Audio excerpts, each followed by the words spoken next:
नमस्कार, आपका स्वागत है मौसम तक चैनल पर। मैं हूं देवेंद्र त्रिपाठी। दोस्तों, आज 23 मार्च है और आज पूरी दुनिया विश्व मौसम विज्ञान दिवस मनाती है। इसी दिन 1950 में विश्व मौसम विज्ञान केंद्र का WMO का गठन हुआ था और इसका उद्देश्य ये था कि विश्व के तमाम देशों के आपस में समन्वय बने, संयोजन हो, ताकि जो आपदाएं एक दूसरे देशों को प्रभावित करती हैं, एक दूसरे देशों के क्षेत्रों से होकर आती हैं, उनके बारे में समन्वय बन सके और एक दूसरे देशों को इसका लाभ पहुंचाया जा सके। और कहीं ना कहीं आज धीरे धीरे मौसम विज्ञान उस स्थिति में पहुंच रहा है कि पहले से ही मौसम की जो प्राकृतिक घटनाएं हैं मौसम से जुड़ी हुई, उनके बारे में हमें पहले से पता चल पाता है और हम सभी पहले से जानकर उसके अनुसार अपने आप को तैयार कर पाते हैं। लेकिन इसके बावजूद मौसम की आपदाएं लगातार जारी हैं और जारी ही नहीं है बल्कि बढ़ती जा रही हैं। ये एक दुखद और चिंता का विषय है।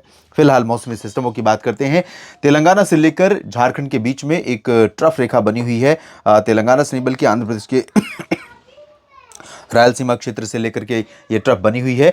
विंड डिसकंटिन्यूटी है, यानी दो विपरीत दिशा की हवाएं आपस में यहाँ पर टकरा रही हैं। राजस्थान के ऊपर सर्कुलेशन है और WD उत्तर भारत के पर्वतीय क्षेत्रों के पास है। इन सभी सिस्टमों के कारण उत्तर भारत के पर्वतीय इलाकों से लेकर मैदानी इलाकों में और मध्य भारत तथा पूर्वी तटीय इलाकों में तमाम जगहों पर लगातार बादल बन रहे हैं और आज कई जगहों पर वर्षा रिकॉर्ड की गई है। अगले 24 घंटों के दौरान यानी कि 24 मार्च को पूरे भारत में इन परिस्थितियों में किस तरह का मौसम हमें देखने को मिलेगा, कहां पर तापमान बढ़ सकता है, कहां पर तापमान में गिरावट या बारिश होने की संभावना है, आइए जानते हैं।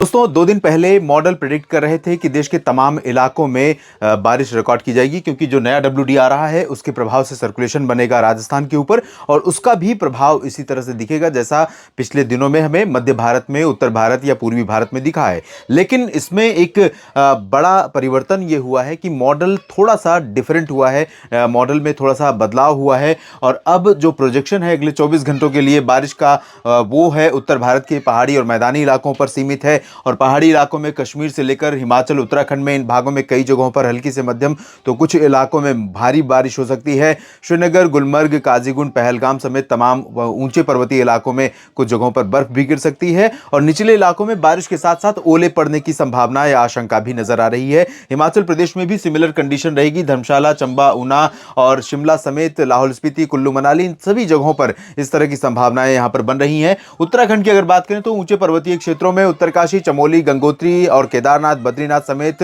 देहरादून, ऋषिकेश, हरिद्वार, मसूरी, नैनीताल, पिथौरागढ़, इन सभी भागों पर बादल रहेंगे। लेकिन पहाड़ी इलाकों में बारिश की संभावनाएं ज्यादा हैं। देहरादून और ऋषिकेश में, हरिद्वार में कई जगहों पर हल्की वर्षा, कुछ स्थानों पर मध्यम बौछारें गिरने की संभावना है। निचले इलाकों में उत्तराखंड में भी अगर बारिश का मौसम बनता है तो यहां पर भी ओलावृष्टि हो सकती है। ओलावृष्टि के चलते यहां पर काफी ज्यादा नुकसान होने की आशंका रहेगी। काफी चैलेंजिंग वेदर रहेगा उत्तर भारत के पहाड़ी क्षेत्रों में अगले 24 घंटों के दौरान। गिलगित बाल्टिस्तान से लेकर मुजफ्फराबाद और लद्दाख के बीच में मौसम ज्यादा एक्टिव नहीं होगा, लेकिन बादल यहां पर बने रहेंगे और आइसोलेटेड प्लेसेस पर यानी एक दो जगहों पर हल्की वर्षा रिकॉर्ड की जा सकती है। मैदानी इलाकों में अगर देखें तो यहां पर पंजाब में और हरियाणा के तमाम इलाकों में और वेस्ट उत्तर प्रदेश में अधिकांश जगहों पर, साथ ही साथ राजस्थान के कुछ उत्तरी भागों में और दिल्ली में बारिश का मौसम रहेगा अगले 24 घंटों के दौरान और यहां पर बादल आते जाते रहेंगे और इसके चलते अनुमान ये, आशंका ये है कि पंजाब में अमृतसर, फजिल्का, फरीदकोट, जालंधर, पठानकोट समेत लुधियाना, पटियाला, बरनाला, मोगा और श्री मुक्तसर साहिब, भटिंडा, इन सभी क्षेत्रों में, मनसा, संगरूर, इन सभी भागों में कई जगहों पर हल्की से मध्यम, कुछ स्थानों पर भारी वर्षा हो सकती है और यहां पर बारिश के साथ ओले गिरने की आशंका बनी हुई है। बिजली कड़कने, बिजली गिरने की भी संभावनाएं नजर आ रही हैं। हवाओं के साथ बारिश हो सकती है और इसी तरह से हरियाणा में भी करनाल हो या फिर कैथल, जींद, रोहतक, हिसार, सिरसा, फतेहाबाद, भिवानी, चरखी दादरी, झज्जर, महेंद्रगढ़, रेवाड़ी, गुरुग्राम, फरीदाबाद, पलवल और रोहतक से लेकर सोनीपत, पानीपत समेत ऊपरी इलाकों में यमुनानगर, कुरुक्षेत्र, अंबाला, इन सभी भागों में कई जगहों पर बारिश वाले बादल पहुंच सकते हैं। कुछ इलाकों में हल्की से मध्यम वर्षा यहां पर भी रिकॉर्ड की जा सकती है। राष्ट्रीय राजधानी दिल्ली में भी बारिश का चांस है, लेकिन बहुत स्ट्रॉन्ग स्पेल यहां पर देखने को नहीं मिलेगा जैसा कि पिछले 2 दिनों में, 2-3 दिन पहले देखने को मिला था। लेकिन कुछ इलाकों में बारिश हो सकती है। दिल्ली NCR में भी, उत्तरी क्षेत्रों में, राजस्थान में गंगानगर, हनुमानगढ़ और चूरू से लेकर बीकानेर, जयपुर, अजमेर और अलवर, भरतपुर, दौसा, करौली, सवाई माधोपुर, इन भागों पर भी बादल पहुंचेंगे। दक्षिणी क्षेत्रों में जैसलमेर में आज एक्टिविटी हो रही थी और उसके साथ साथ बाड़मेर, बीकानेर में भी, लेकिन अब यहां पश्चिमी और दक्षिण पश्चिमी क्षेत्रों में अपेक्षाकृत राहत रहने की संभावनाएं नजर आ रही हैं। अजमेर के नीचे के हिस्सों में भीलवाड़ा, कोटा के नीचे सवाई माधोपुर और उदयपुर, डूंगरपुर, प्रतापगढ़, जालौर, सिरोही इन भागों में अपेक्षाकृत ड्राई वेदर की संभावना अगले 24 घंटों के लिए है।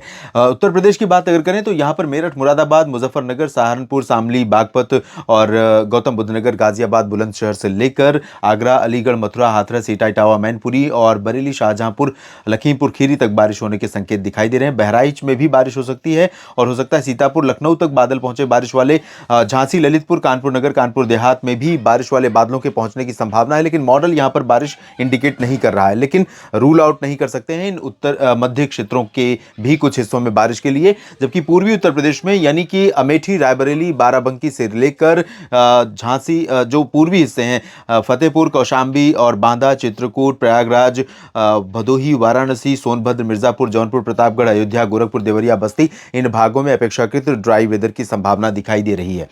मध्य भागों में मध्य प्रदेश और गुजरात में लगभग सभी जगहों पर शुष्क मौसम की संभावना है और ये बड़ी राहत की बात है, क्योंकि ये बारिश का इंतजार मुझे लगता नहीं है कि यहाँ पर कोई भी कर रहा होगा, सिवाय ये उनके जो कि जिन्हें लगता है कि मौसम सुहावना हो जाए। लेकिन उस मौसम सुहावने के होने के बदले जो नुकसान हो रहा है, शायद उसका अंदाजा, उसका अनुमान लोग नहीं लगा पाते हैं। लेकिन यहाँ पर ड्राई वेदर रहेगा। कुछ बादल जरूर आपको दिखाई देंगे गुजरात में, कच्छ, सौराष्ट्र और पूर्वी रीजन से लेकर दक्षिणी राजस्थान और मध्य प्रदेश में भी, छत्तीसगढ़ और उड़ीसा तथा महाराष्ट्र के ऊपर भी बादल दिखाई देंगे, लेकिन हाई क्लाउड होंगे और हल्के क्लाउड होंगे। इनसे बारिश की उम्मीदें नहीं कर सकते हैं। दोपहर के आसपास जब ये बादल दिखाई देंगे, मॉइस्चर यहां पर बढ़ेगा हवा में, तो इसके चलते यहां पर तापमान में गिरावट होगी। तापमान जो बढ़ोतरी देखने को मिलेगी लगातार धूप के बढ़ते प्रभाव से, उसमें थोड़ी सी गिरावट हो जाएगी या फिर तापमान में बढ़ोतरी का सिलसिला रुक जाएगा। तेलंगाना और आंध्र प्रदेश में कुछ जगहों पर वर्षा हो सकती है। तेलंगाना में हैदराबाद, खम्मम और रामागुंडम समेत दक्षिण पूर्वी क्षेत्रों में और तटीय आंध्र प्रदेश तथा रायलसीमा में कुछ स्थानों पर और तमिलनाडु, केरल में कई जगहों पर गरज के साथ हल्की से मध्यम बौछारें गिर सकती हैं। यहाँ पर पंबन में बारिश हो सकती है, कडलूर और तंजावुर में बारिश हो सकती है। चेन्नई, पुदुचेरी में भी वर्षा की संभावना है। नेल्लोर, मछलीपट्टनम, विशाखापट्टनम तक बारिश होने के संकेत यहाँ पर दिखाई दे रहे हैं। और अगर बात करें कर्नाटक की या केरल की, तो केरल में बारिश होगी, लेकिन कर्नाटक में लगभग सभी जगहों पर ड्राई वेदर रहेगा, सिवाय बेंगलुरु और रायचूर, बेल्लारी के। यहाँ पर कुछ इलाकों में बारिश हो सकती है। तटीय कर्नाटक और गोवा में भी शुष्क मौसम की संभावना नजर आ रही है। बिहार, झारखंड और पश्चिम बंगाल के कुछ भागों पर बादल शाम के समय 3-4 बजे के आसपास आपको यहां पर बादल दिखाई दे सकते हैं। हल्के बादल होंगे। दरभंगा हो, भागलपुर या पटना, गया, नवादा, बक्सर, कैमूर, सिवान, गोपालगंज, चंपारण, किशनगंज, पुणे, अररिया, रांची, जमशेदपुर, डाल्टनगंज, देवघर, दुमका, धनबाद समेत झारखंड में भी इसी तरह के हालात रहेंगे और पश्चिम बंगाल में भी लगभग सभी जगहों पर इसी तरह के हालात रहेंगे। सिक्किम और उप हिमालय पश्चिम बंगाल के कुछ भागों में, अरुणाचल प्रदेश में अधिकांश इलाकों में, असम, मेघालय, नागालैंड में कुछ स्थानों पर और मणिपुर में कहीं कहीं पर हल्की वर्षा होने की संभावना है। बाकी पूर्वोत्तर भारत के बाकी राज्यों में फिलहाल यानी त्रिपुरा और मिजोरम में बारिश की उम्मीदें नहीं है। तो देश भर में अगले 24 घंटों के दौरान कुछ इस तरह का मौसम रहेगा। बाकी का कुछ बदलेगा, इस पर मेरी नजर रहेगी, क्योंकि इस सिस्टम का असर न सिर्फ 24 को ही रहेगा, बल्कि 25 को भी कुछ इलाकों में बारिश होगी। तो हो सकता है उत्तर प्रदेश और मध्य प्रदेश की तरफ थोड़ा सा बादलों का प्रभाव बढ़े। इसके बारे में आपको अपडेट करेंगे अगले बुलेटिन में। और इसके अलावा अनुमान यह है कि अप्रैल की शुरुआत भी बारिश के साथ हो सकती है। ये एक कह सकते हैं कि डरावना संकेत है, लेकिन क्या हकीकत में ये बदलेगा ये संकेत, या फिर बारिश नहीं होगी और मॉडल का प्रेडिक्शन या प्रोजेक्शन बदल जाएगा, इस पर मेरी नज़र बनी रहेगी और अपडेट करता रहूंगा। आपको पहले से ही जानकारी दूंगा। आप मेरे साथ जुड़े रहिएगा। धन्यवाद।